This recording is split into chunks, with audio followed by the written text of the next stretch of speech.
College में गर्मियों की छुट्टियां होने पर राधिका और रोहन अपने दोस्त मनोज और शिल्पा के साथ परिवार के पुराने फार्म हाउस पर घूमने जाने का प्लान बनाते हैं। गाइस, तुम दोनों को वो फार्म हाउस बहुत पसंद आएगा। बचपन से ही वो मेरी और रोहन की सबसे पसंदीदा जगह रही है। पर मैंने तो इतने सालों में तुम्हारे मुंह से कभी फार्म हाउस का नाम तक नहीं सुना। बचपन में फार्म हाउस जाते थे, लेकिन फिर अचानक सबने वहाँ जाना बंद कर दिया और वजह कभी किसी ने बताई नहीं। पर अब हम चारों मिलकर वहाँ धमाल करेंगे। इसी तरह बातें करते कुछ घंटों का सफर तय कर चारों शहर से दूर ऊंची पहाड़ी पर बने राधिका और रोहन के फैमिली फार्म हाउस पर पहुंच जाते हैं। वाव यार, ये तो बड़ा ही सुंदर है। पूरा घूमोगे तो और अच्छा लगेगा, लेकिन उससे पहले सब फ्रेशन अप हो जाओ, फिर साइट सीइंग के लिए जाएंगे। राधिका और रोहन अपने अपने कमरे में चले जाते हैं, लेकिन मनोज और शिल्पा घर में घूमने लगते हैं, जहाँ शिल्पा की टक्कर हॉल के बीचों बीच रखी एक पुरानी लकड़ी की कुर्सी से होती है। आह, लग गई रे माता, इस कुर्सी को बीच में किसने रखा हुआ है? अरे तेरे स्वागत के लिए भूत ने रखा होगा। तुझे बात ऐसी आ रही है? जब खुद टकराएगा तो पता चलेगा। हाँ ठीक है, पर अभी तो तू इसे साइड में रख दे। शिल्पा कुर्सी को एक कोने में रख देती है और वो दोनों भी अपने कमरे में चले जाते हैं, जिसकी थोड़ी देर बाद चारों बाहर घूमने निकल जाते हैं। इसी तरह रात हो जाती है। फार्म हाउस में वापस आकर वे लोग सीधा सोने चले जाते हैं। आधी रात को मनोज की नींद खुलती है। बड़ी तेज प्यास लगी है, पानी साथ लेकर सोना चाहिए था। हाँ, अब रसोई तक जाना पड़ेगा। मनोज आंखें मलते हुए कमरे से हॉल में आता है और अचानक रास्ते में रखी कुर्सी से टकराकर जमीन पर गिर जाता है। अरे मर गया रे दादा। शिल्पा सही बोल रही थी, बड़ी तेज लगती है ये कुर्सी तो। पर इसे दोबारा बीच में किसने रखा? मनोज एक बार फिर उस लकड़ी की कुर्सी को कोने में रख पानी पीकर कमरे में चला जाता है। अगली सुबह जैसे ही चारों की नींद खुलती है तो उन्हें अपने बेड के पास साइड टेबल पर चाय का कप रखा मिलता है, जिसे देख वो खुशी खुशी चाय पीकर तैयार होकर कुछ देर बाद हॉल में मिलते हैं। थैंक यू यार राधिका, मुझे नहीं पता था कि तू इतनी अच्छी चाय बनाती है। वैसे मुझे उस बेड टी की बहुत जरूरत थी। ये और चाय, अरे इसे तो पानी तक उबालना नहीं आता। मतलब तूने हमारे लिए चाय बनाई क्या दोस्त?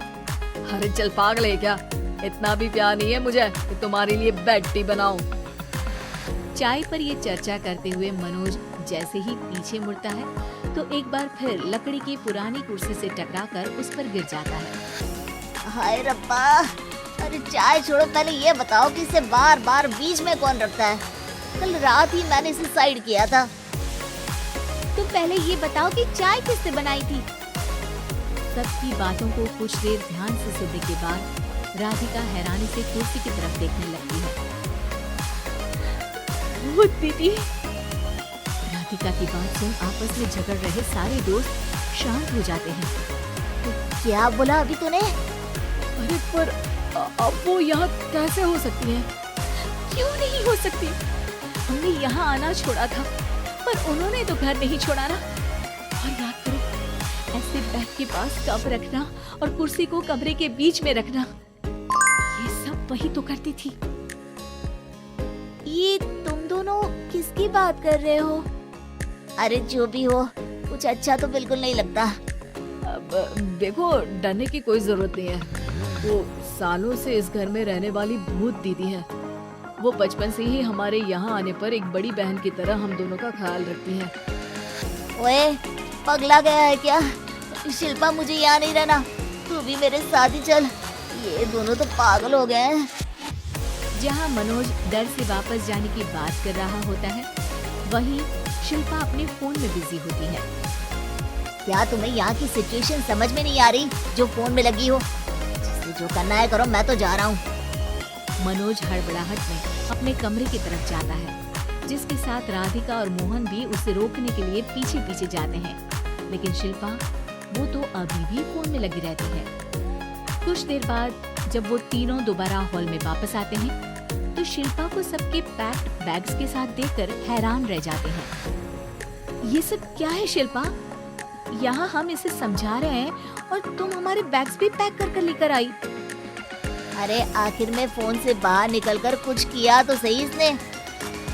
दोस्तों देखो, कल से हम यहाँ हैं। भूत दीदी ने कुछ किया नहीं ना? फिर डर क्यों रहे हो? 4 दिन और रुकोगे तो पता चलेगा कि क्या होगा। मतलब?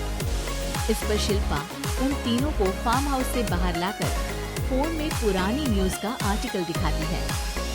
सालों पहले यहाँ रह रही औरत ने अपने दोनों बच्चों को सुबह सुबह दूध में जहर पिलाकर मार दिया और फिर हॉल में उस कुर्सी पर खड़े होकर खुद भी फांसी लगा ली थी। तुम्हारी बातों से मुझे इस केस की याद आ गई। गूगल किया तो पता चला कि ये वही फार्म हाउस है। अभी भी यहाँ रहना चाहते हो, जिससे कुछ दिनों में वो सबको थोड़ा थोड़ा जहर देकर मार दे। अरे पर ये दोनों तो बचपन से यहाँ आ रहे हैं, फिर इन्हें अभी तक कुछ क्यों नहीं हुआ? वो तो पापा बताते हैं कि हम आते थे। हाँ, और मुझे भी एक बार का ही याद है। वाह, और कहानियाँ तो ऐसे सुना रहे थे जैसे सदियों से यहीं रहते हो। तीनों ये बात कर ही रहे होते हैं कि अचानक फार्म हाउस में से एक आवाज सुनाई देती है। मैं यहाँ किसी को जिंदा नहीं रहने दूंगी, किसी को नहीं। बस ये सुनने की देर ही होती है कि चारों डर से कांपते हुए तुरंत कार में बैठकर वहां से भाग जाते हैं।